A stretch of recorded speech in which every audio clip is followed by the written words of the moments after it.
kan koo gooftaa hamma du'a fannootti jaalalli keef kan koo gooftaa hamma du'a fannootti jaalala dhugaa na jaalatte mati ulfaadhu Yesuus koo mootii jaalala dhugaa na jaalatte mati ulfaadhu Yesuus koo mootii ati anaaf jettee ture bamte ati anaaf jettee turbannifamte ati anaaf duuteetu du'a na oolchite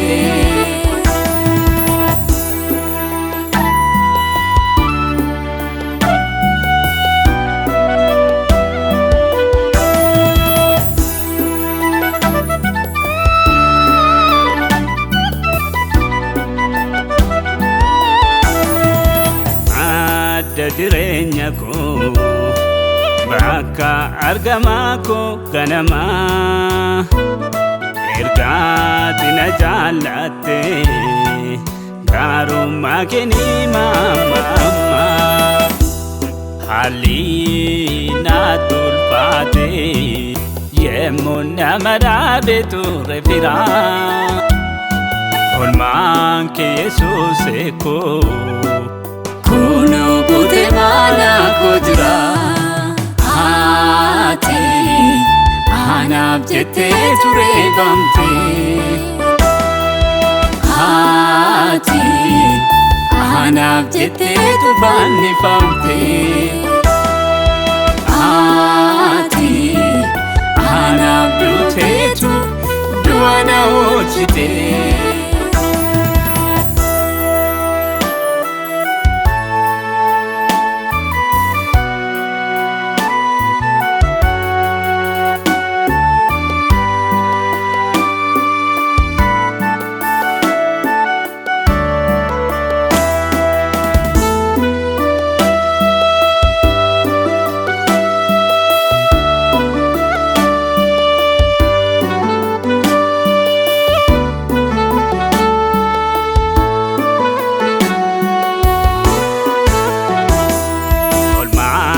Gudana polte hindu mode fame gochanki rikichana tai argira nora cheumsa fanunki neko jalalam bojite lapin kormaf garallatu jalalle amanama Yesus ko makan kena faulfatu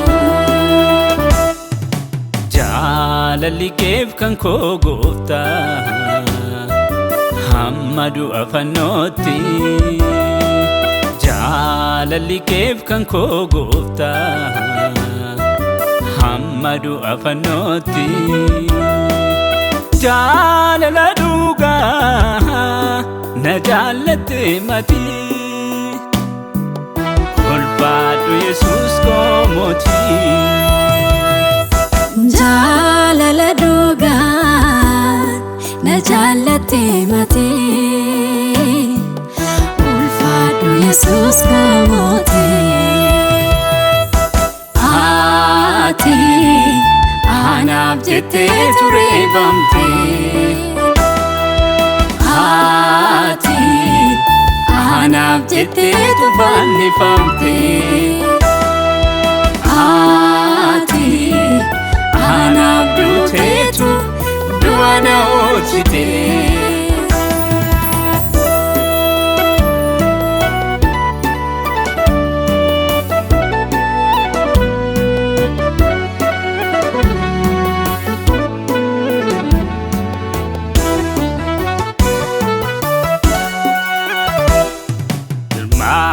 dumanaaf labsite jireenya boriif na kaadhimatte Dorsiisa diinaan dhaga'u siidaa kan falmee dhiigaan na biite jireenya bara baraa fi mana koo olii bisiin abdadha.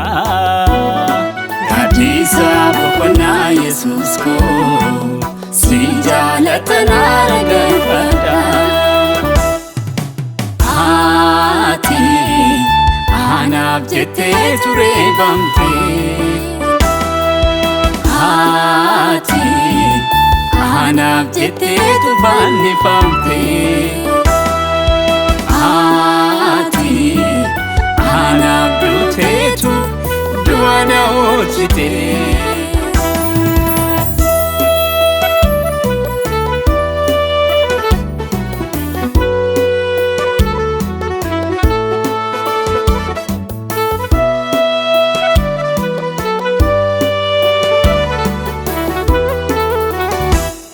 Jaalalli kee bara baraani hin daangeffamu haalaani. Duraataan si argeem Yesuus koo utuu na gargaartu anaani. Maal jaalala akkasii gooftaa koo eenyu kan du'atti namaaf darbu. Michuu amanamaa Yesuus koo galanni kee afaan kootiin dhiibu.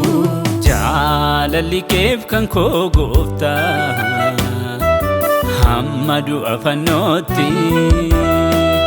Jaalalli keef kan koo gooftaa hamma du'a fannootti. Jaalala dhugaa na jaalatte mati ulfaadhu Yesuus koo mootii. Jaalala dhugaa na jaalatte mati ulfaadhu Yesuus koo mootii. Ati anaaf jettee tureeffamte. Ati anaaf jettee fannifamte. Ati anaaf duuteetu du'a na oolchite.